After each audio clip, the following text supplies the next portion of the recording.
ಶಿಗ್ಗಾವಿ ತಾಲೂಕಿನಲ್ಲಿ ಸುಮಾರು 20,000 ಕುಟುಂಬದ ಸದಸ್ಯರಿಗೆ ಹಕ್ಕುಪತ್ರವನ್ನ ಕೊಡುವ ಸಂಕಲ್ಪವಿದೆ. ಇಲ್ಲಿಯವರೆಗೂ 8,500 ಹಕ್ಕುಪತ್ರ ನೀಡಿದ್ದೇನೆ ಎಂದು ಶಾಸಕ ಯಾಸೀರ್ ಅಹಮದ್ ಖಾನ್ ಪಠಾಣ್ ರವರು ತಿಳಿಸಿದರು.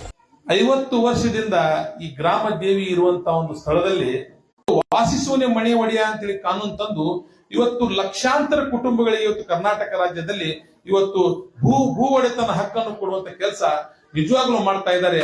ಆ ಭೂದೇವಿಯ ಆಶೀರ್ವಾದದಿಂದ ನಮ್ಮ ನಾಯಕರಾದಂತಹ ಸಿದ್ದರಾಮಯ್ಯ ಸಾಹೇಬರಿಗೆ ಒಳ್ಳೆ ಆರೋಗ್ಯ, ಅವ್ರಿಗೆ ಒಳ್ಳೆ ಒಂದು ಅಧಿಕಾರ, ಒಂದು ಅಂತಸ್ತು, ಅವರ ಒಂದು ನಮ್ಮ ನಸೀಬ್ ಏನಂತ ಹೇಳಿದ್ರೆ ಇವತ್ತು 10 kg ಅಕ್ಕಿ ಕೊಡ್ತಾ ಇದ್ದಾರೆ, ತಾಯಂದ್ರಿಗೆ 2,000 ರೂಪಾಯಿ ಕೊಡ್ತಾ ಇದ್ದಾರೆ, ಬಸ್ ಫ್ರೀ ಮಾಡೇವಿ, ಕರೆಂಟ್ ಬಿಲ್ ಫ್ರೀ ಮಾಡೇವಿ, ಜೊತೆಗೆ ನಿರುದ್ಯೋಗಿ ಯುವಕರಿಗೆ 3,000 ರೂಪಾಯಿ ಕೊಡ್ತಾ ಇದ್ದಾರೆ. ಆಮೇಲೆ ಮ್ಯಾಣ್ಣ ಮೂರ್ತಿನೂ ಪ್ರತಿಷ್ಠಾಪನೆ ಆಗಿದೆ. ಈಗ ಕನಕದಾಸರದ್ದು ಹೊಸ ಜಿಮ್ಮೆದಾರಿ ಕೊಟ್ಟಿದ್ದಾರೆ. 100ಕ್ಕೆ 100 ಕನಕದಾಸರ ನಾವು ಚಾಲು ಮಾಡೇ ಮಾಡ್ತೇವೆ ಅನ್ನೋ ಮಾತನ್ನು ಕೂಡ ಈ ಸಂದರ್ಭದಲ್ಲಿ ನಾನು ನಿಮ್ಗೆ ಹೇಳಿಕ್ಕೆ ಬಯಸ್ತೇನೆ. ಶಿಗ್ಗಾವಿ ತಾಲೂಕಿನ ಸುರಪಗಟ್ಟಿ ಕಂದಾಯ ಗ್ರಾಮ ಉಪಗ್ರಾಮದಲ್ಲಿನ ನಿವಾಸಿಗಳಿಗೆ 111 ಹಕ್ಕುಪತ್ರ ವಿತರಣೆ ಮಾಡಿ ಮಾತನಾಡಿದ ಅವರು, ಗ್ರಾಮಗಳಲ್ಲಿ ಹಕ್ಕುಪತ್ರ ನೀಡುವ ವಿಷಯವಾಗಿ ಹಣ ವಸೂಲಿ ಮಾಡುವ ಅಧಿಕಾರಿ ಹಾಗೂ ಸಿಬ್ಬಂದಿಗಳ ಬಗ್ಗೆ ನನ್ನ ಗಮನಕ್ಕೆ ಬಂದರೆ ನಾನು ನಿರ್ದಾಕ್ಷಿಣ್ಯವಾಗಿ ಕ್ರಮ ಕೈಗೊಳ್ಳುತ್ತೇನೆ. ಮುಖ್ಯಮಂತ್ರಿ ವಿಶೇಷ ಅನುದಾನದ ಅಡಿಯಲ್ಲಿ 1,400 ಕೋಟಿ ಅನುದಾನ ಕ್ಷೇತ್ರಕ್ಕೆ ತಂದಿದ್ದೇನೆ. ಕುಡಿಯುವ ನೀರಿನ ಯೋಜನೆಗಾಗಿ ಒಟ್ಟು 350 ಕೋಟಿ ಹಣ ಮಂಜೂರಾಗಿದ್ದು, ಅದರಲ್ಲಿ ಸತತವಾಗಿ 24 ಗಂಟೆ ಶಾಶ್ವತವಾಗಿ ಕುಡಿಯುವ ನೀರಿನ ವ್ಯವಸ್ಥೆಗಾಗಿ 109 ಕೋಟಿ ಹಣ ಮೀಸಲಿಡಲಾಗಿದೆ.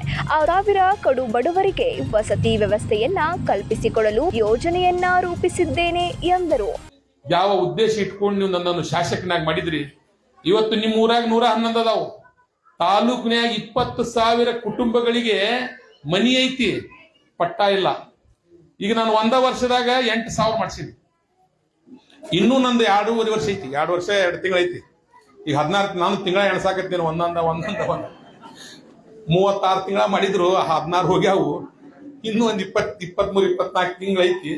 ಆ 24 ತಿಂಗಳದಾಗ 20,000 ಮುಗಿಸ್ಬೇಕಂತೈತಿ ನನ್ನ ಆಸೆ. 8,000 ಮುಗಿಸೇನಿ. ಇನ್ನೂ 12,000 ಜನರಿಗೂ ಕೂಡ ಪಟ್ಟ ಮಾಡಿ 20,000 ಕುಟುಂಬ ಅಂದ್ರೆ ಒಂದ್ ಮನೆಯಾಗ 4-5 ಮಂದಿ ಇರ್ತಾರ. ಈ ಕ್ಷೇತ್ರದ 1 ಲಕ್ಷ ಜನರಿಗೆ ಹಕ್ಕು ಪತ್ರವನ್ನು ಕೊಟ್ಟು 2028ರಾಗ ಮತ್ ನಿಮ್ ಕಾಲ್ ಬಿದ್ದು ಮತ್ ಮತ ಕೊಡ್ರಿ ಅಂತೇಳಿ ನಾನು ನಿಮ್ ಕಡೆ ಬರ್ತೇನೆ ಅನ್ನೋ ಮಾತನ್ನು ಕೂಡ ಈ ಸಂದರ್ಭದಲ್ಲಿ ನಾನು ಬಹಳ ಅಭಿಮಾನದಿಂದ ಹೇಳಲಿಕ್ಕೆ ಬಯಸ್ತಾ ಇದ್ದೇನೆ. ಈ ಸಂದರ್ಭದಲ್ಲಿ ಗುಡ್ಡಪ್ಪ ಜಲದಿ, ಚಂದ್ರು ಮಾಯಣ್ಣನವರ್, ಅಣ್ಣಪ್ಪ ಲಮಾಣಿ, ಮಲ್ಲಿಕಾರ್ಜುನ ಗೌಡ ಪಾಟೀಲ್, ಮಲ್ಲಪ್ಪ ಸೋಮನಕಟ್ಟಿ, ಬಾಬರ ಬಾವೋಜಿ ಸೇರಿದಂತೆ ಫಲಾನುಭವಿಗಳು ಮತ್ತು ಗ್ರಾಮಸ್ಥರು ಉಪಸ್ಥಿತರಿದ್ದರು. Suresh Eligar, 9 live news, Shiggavi.